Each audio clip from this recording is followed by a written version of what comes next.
महायुतीच्या मंत्रिमंडळाचा विस्तार 39 मंत्र्यांनी घेतली मंत्रिपदाची शपथ। 33 जणांना कॅबिनेट तर 6 जणांना राज्यमंत्रीपद।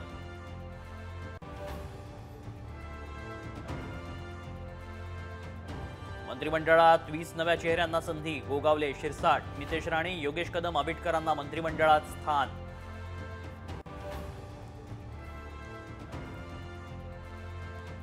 दोन ते 3 दिवसात खातेवाटप होणार। मंत्रिमंडळाच्या बैठकीनंतर मुख्यमंत्री देवेंद्र फडणवीसांची माहिती।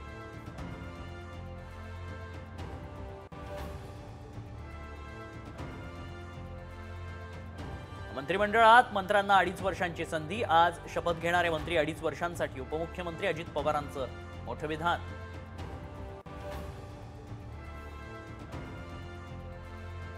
महायुती सरकारमध्ये मोठी खांदेपालट। मुनगंटीवार, भुजबळ, तानाजी सावंत, रवींद्र चव्हाण, केसरकर, सत्तारांचा पत्ता कट।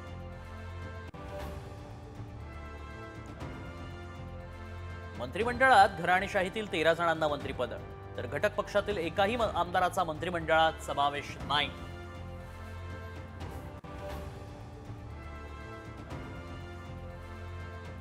मुख्यमंत्री झाल्यानंतर फडणवीस पहिल्यांदाच नागपुरात। भाजपकडून जंगी स्वागत। गडकरींच्या पाया पडून फडणवीसांनी घेतले आशीर्वाद।